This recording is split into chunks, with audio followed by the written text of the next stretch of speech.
Good morning everyone, hope you are doing well in your life. आज हम लोग cash book को पढ़ रहे हैं और कैश बुक को हम बिल्कुल एंड कर देंगे। और ये एक टफ क्वेश्चन लिया हुआ है डबल कॉलम कैश बुक का, टीएस ग्रेवाल बुक का क्वेश्चन है, ठीक है ना। प्लीज़ आप इस क्वेश्चन को आप देख लें। अगर आपकी स्क्रीन पे हो तो एक बार स्क्रीनशॉट ले लेकर आपके पास बुक ना हो तो, ठीक है ना। अब हम इसको पढ़ते हैं, एक एक स्टेटमेंट को पढ़ेंगे और करेंगे, ठीक है ना। स्टार्ट करते हैं। Opening balance of cash in hand. यहाँ पे बिजनेस स्टार्ट नहीं किया, यहाँ पे पुराने बिजनेस का ही बैलेंस आगे लेके गए हुए हैं। कितने रुपए का बैलेंस है वो? 1 लाख रुपए का। और साथ में ही दे रखा है opening balance of cash of bank overdraft. Overdraft का मतलब होता है नेगेटिव बैलेंस, यानी लोन आपके ऊपर। अगर बैंक होता तो ये डेबिट से चालू होता, और अगर बैंक ओवरड्राफ्ट है तो ये कहाँ से चालू होगा? क्रेडिट से। ये 1 लाख और ये 5 लाख। इसका मतलब है जो भी फर्म है उसके पास 1 लाख रुपए कैश में और 5 लाख रुपए लोन के हैं। कितने हैं? 5 लाख रुपए लोन की। स्क्रीन पे देखते हैं। 1 अप्रैल को हमने लिखा है यहाँ पे, और हम ऐसे लिखते हैं टू बैलेंस ब्रॉट डाउन। कुछ बच्चे ऐसे लिख रहे हैं टू BD, वो नहीं करते हैं हम लोग, बेटा ध्यान रखना, ठीक है ना। खैर कहने को तो पूरा ही बैलेंस लिखना चाहिए और ब्रॉड डाउन भी पूरा लिखना चाहिए, पर इसको इतना इग्नोर कर सकते हैं। पर 2 BD नहीं लिखे हैं आप लोग। कितने रुपए का कैश था बेटा आपके पास? और साथ के साथ आपके पास लोन कितने रुपए का था बेटा? 5 लाख का। और पहले ही बॉल पे आपने सिक्सर मारा और आपने अपने गुड्स को सोल्ड कर दिया 3,48,000 रुपीज़ के। और आपके पास ना तो ये बोला गया ये उधार है, ना ये बोला गया ये नगद है, ना ये बोला गया कि ये चेक के थ्रू आया हुआ है। तो यहाँ पे चेक के लिए तो चेक वर्ड इस्तेमाल होना चाहिए, तो चेक वर्ड तो है नहीं, तो बैंक में पैसा तो नहीं जाएगा।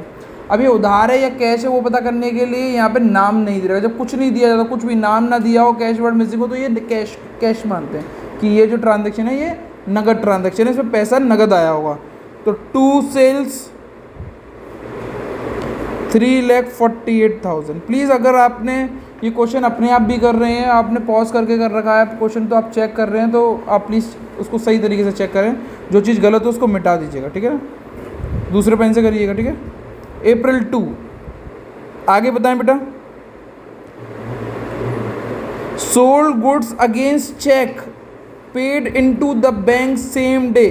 बेटा आज इसके ऊपर पूरी की पूरी इसकी पोस्टमार्टम करेंगे इसका, और ख़त्म करेंगे इसका आने क्या कभी हमें दिक्कत ना हो। सुने, पहले सुनने वाली काम है ये सारी चीज़ें। बेटा जब भी हम किसी को गुड्स देते हैं या हमें कोई पेमेंट मिलता है, वो चेक के द्वारा मिला गया होता है। किसके द्वारा मिला गया होता है? चेक के द्वारा। जब भी मुझे चेक मिलता है और कुछ भी इंफॉर्मेशन नहीं है, कोई भी इंफॉर्मेशन, कैसी इंफॉर्मेशन? आगे की ट्रांजैक्शन में उस चेक के बारे में कोई बात नहीं बोली गई है, तो वो चेक उसी दिन डिपॉजिट करा जाता है, चाहे ये लिखा हो वर्ड या ना लिखा हो। जैसे इसमें लिखा है paid into the bank on the same date. अगर ये भी ना लिखा हुआ होता तो मैं ये मानता कि ये चेक को तुरंत की तुरंत हमने डिपॉजिट कर दिया। बट अगर ये चेक किसी और दिन डिपॉजिट होता है तो उसकी एंट्री कुछ अलग होगी, वो बाद में करेंगे। पहले इस वाली एंट्री को देखते हैं। यहाँ पे चेक तुरंत हमने बैंक में डाल दिया है, और ये तारीख थी हमारी April 3 और 3,36,000 रुपीज़ की। 2 सेल्स 3,36,000। अच्छा इसका बिजनेस है, काफ़ी बड़ा व्यापार है इसका, ठीक है।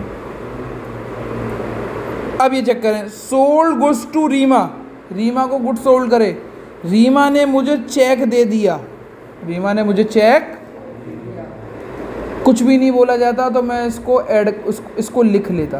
कुछ भी ना बोला जाता तो मैं इसको लिख लेता उसी तारीख को।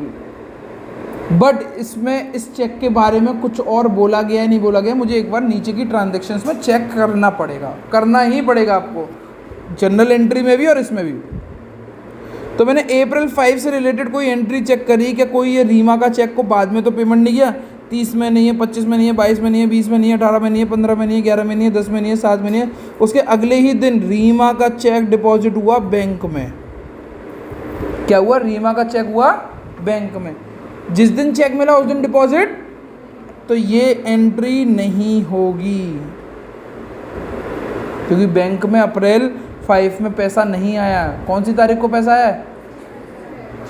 अब मैं इस क्वेश्चन को एक और आगे लेके जाता हूँ और पूछता हूँ कि अगर ये लिखा होता sold goods to Rima, payment received in cheque, payment receive by and the cheque was deposit in the bank on the same day, मतलब बैंक में ही उस दिन ही चेक डाल दिया होता, तो इसकी क्या एंट्री होती? टू रीमा मत कर देना। टू रीमा तब होता है जब हमें चेक मिलता है रीमा से, पर रीमा से यहाँ पे हमें चेक मिला किस वजह से? सेल की वजह से, इसीलिए। ठीक है ना। अब एंट्री होगी अप्रैल 6 की। कौन सी एंट्री होगी बेटा? Ram paid by cheque. इसका मतलब ये नहीं है कि राम को हमने पे किया है, राम ने हमें पे किया है। और अगर आज ज़्यादा कन्फ्यूज़न हो रहा है तो इसको पढ़ो, डिस्काउंट अलाउड वर्ड है। डिस्काउंट कब देते हैं हम लोग? अलाउ कब देते हैं हम देंगे कब? जब हमें कुछ मिलेगा। और डिस्काउंट रिसीव कब करेंगे? जब हमने किसी को पेमेंट किया। यहाँ पे अलाउड है तो यानी हमें पेमेंट मिला है। क्या मिला है? पेमेंट मिला है। किससे मिला है? राम से। अब नीचे एक बार और चेक कर लेते हैं, राम का कोई चेक डिपॉजिट तो नहीं किया गया? 7, 10, 11, 15, 18, 20, 22, 25, 30 किसी भी एंट्री में राम के चेक के बारे में कुछ नहीं बोला गया, तो हम मानेंगे सेम डे डिपॉजिट किया गया है। तो टू राम, कितने रुपए का चेक था बेटा? कौन सी तारीख है ये? 7, 78 भैया डिस्काउंट का कोई यूज़ नहीं होगा। मैंने लास्ट क्लासेस में भी बता रखा है, पेड और रिसीव्ड के साथ डिस्काउंट का कोई यूज़ परचेज और सेल के यूज़ में आएगा। अब रीमा का चेक डिपॉजिट हुआ है बैंक में, कोई वैल्यू दी नहीं गई है, तो ऊपर जाके चेक करो रीमा का चेक था कितने का। तो इसकी एंट्री होगी 7 अप्रैल। बहुत ध्यान से करिएगा। अब ना तो ये सेल की एंट्री होगी ना रीमा की एंट्री होगी, ये एंट्री होगी टू चेक इन हैंड। कितने रुपए बेटा? 1 लाख रुपये। ध्यान रखिएगा।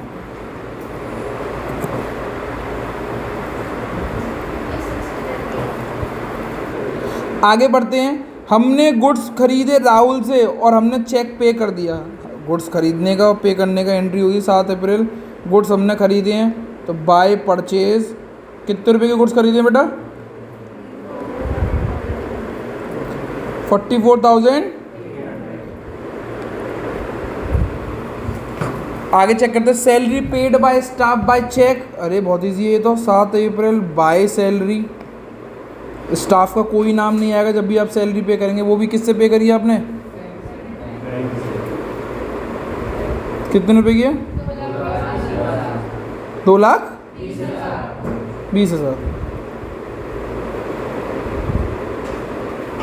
चलिए, आपका लोन बढ़ नहीं रहा है बल्कि ज़्यादा आपका लोन कम नहीं हो रहा बल्कि बढ़ता जा रहा है। चेक करें, आगे बढ़ें। फिर आती है एंट्री बेटा डिपॉजिट इन बैंक। ये आपकी कॉन्ट्रा एंट्री होगी। क्या होगी? फॉर दो जिनको नहीं पता कॉन्ट्रा एंट्री क्या होती है, ये वो एंट्री होती है जो दोनों साइड दिखाई देती हैं। कौन सी साइड दिखाई देती है? डेबिट में भी और क्रेडिट में भी। कॉन्ट्रा एंट्री किस तरीके से होती है बेटा? स्क्रीन पे देखें। April 10 by bank to cash CC। आप लेजर में भी लिख सकते हैं, उधर भी लिख सकते हैं, कोई दिक्कत नहीं है। कितने रुपए का थी बेटा? कितने की थी बेटा आपकी? 3 लाख की। बैंक है तो कैश में लिखेंगे पैसा, कैश है तो। अब आपका लोन कम होता हुआ नजर आ रहा है। Receive a cheque from Suresh paid into bank. हमने सुरेश का पैसा मिला और सुरेश का चेक हमने बैंक में डाल दिया। डिस्काउंट अलाउड कोई यूज़ नहीं है। रिसीव वर्ड के संग डिस्काउंट का कोई यूज़ नहीं है। कौन सी एंट्री बेटा ये? 11 अप्रैल 11 बाय सुरेश। सॉरी, कितने रुपए बेटा?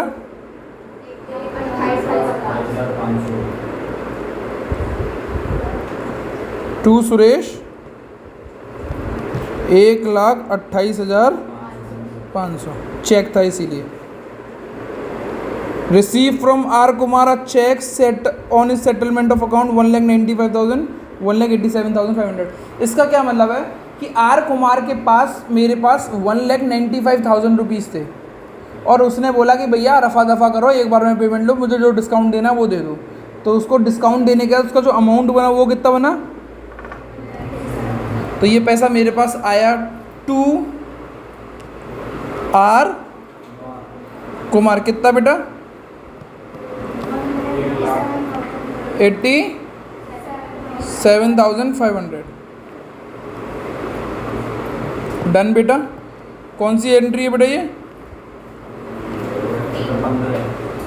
15। ठीक है। Paid wages by cheque, by wages 5,000 रुपये, 30,000 रुपये। April 18, April 20 bank charges. Bank charges का मतलब था बैंक ने पैसा काट लिया। तो बैंक ने पैसा कहाँ से काटा होगा? बैंक अकाउंट से। बाय बैंक चार्जेस 1,00,000 रुपये। ओ सॉरी 5,000। विड्रॉ फ्रॉम बैंक कुछ नहीं बोला गया तो ये ऑफिस यूज होगा, कॉन्ट्रा एंट्री होगी। क्या होगी ये? Contra entry. कॉन्ट्रा एंट्री कौन सी वाली है? विड्रॉ वाली। अप्रैल 22, अप्रैल 22 बाय कैश सी टू बैंक सी। अप्रैल 22। अब तारीख कौन सी डालनी है बेटा? बोलो अमाउंट क्या डालना है? 1,00,000। अगर कैश है तो बैंक में डालो 1,00,000, तो बैंक है तो कैश में लिखेंगे 1,00,000। थोड़ा ईमानदार व्यक्ति है और बैंक से ट्रांजैक्शन ज़्यादा कर रहा है, कैश की ट्रांजैक्शंस कम कर रहा है। विड्रॉ फॉर पर्सनल यूज़ 1,20,000 रुपये बाय चेक। पर्सनल यूज़ है बाय ड्राइंग कितने रुपये? अप्रैल 22 1,00,000 रुपये निकाल लिए। 1,20,000 1,20,000 रुपये निकाल लिए। कोई बात नहीं है, निकाल लो भाई, बहुत पैसा है। Paid electricity bill by cheque. Electricity bill भी हम क्या कहते हैं ऑनलाइन पे कर रहे हैं bye electricity.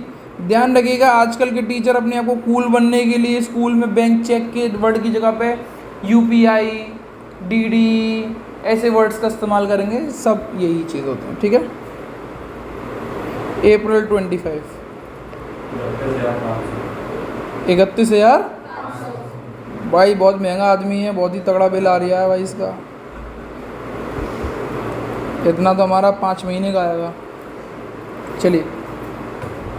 Issued a cheque to Sudha as advance. Advance के लिए चेक दिया किसको? सुधा के लिए। For the purchase of house of Guruman. Guruman का हाउस परचेज करा, सुधा को पैसे दिए हुए हैं। और हाउस परचेज किया हुआ है तो रहने के लिए ही करा होगा, हमने अपने भी रहने के लिए करा होगा। हम उसको गोदाम वोदाम तो बनाएंगे नहीं। ठीक है ना। और हम ये मान के चलते हैं कि ये रेसिडेंशियल पर्पस के लिए, तो या किसी को भी पैसा दो कोई मतलब नहीं है, ये तो हमारे लिए ड्राइंग हो गई। तो बाय ड्राइंग कितने रुपये बेटा? चेक के थ्रू पेमेंट किया है।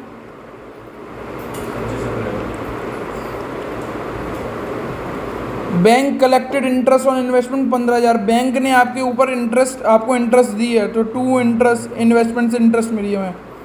अप्रैल कितने रुपये?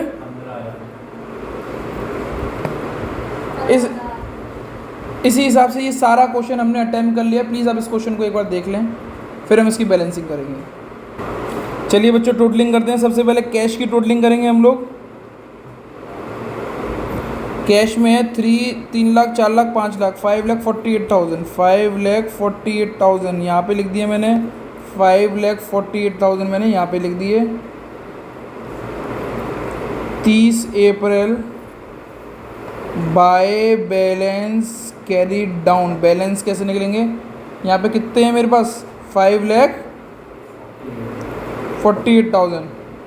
और इसका क्रेडिट साइड का टोटल कितना है कैश का? 3 लाख और 30,000। 3,30,000। तो यहाँ पे आएगा बेटा 2,18,000। 2,18,000। अब चेक करते हैं क्या हमारा लोन हमने ख़त्म करा या नहीं कर पाए। चेक करके देखते हैं। डेबिट साइड का बैंक का टोटल करो, क्रेडिट साइड का बैंक का टोटल करो। डेबिट साइड का कितना है यहाँ पे लिखेंगे, क्रेडिट साइड का कितना है वहाँ पे लिखेंगे। 11,45,000 और क्रेडिट का है 12,21,000 ये इंसान बहुत ही बढ़िया इंसान है जिसने अपने 5 लाख का लोन को कम करते करते बहुत कम पे लेके आ चुका है। जो कौन सी साइड बढ़ी है, क्रेडिट साइड बढ़ी है, क्रेडिट साइड दोनों जगह पे लिखेंगे हम 12,21,300, 12,21,300। इस बार शॉर्ट साइड जो निकली है वो डेबिट साइड निकली है, तो टू बैलेंस कैरी डाउन, यानी अभी भी हमारे पास लोन है बस 76,300 का लोन है हमारे पास, जो कि लोन कितने का था, 5 लाख का। ये इंसान बहुत ही बढ़िया इंसान है, व्यापार बहुत अच्छा कर रहा है।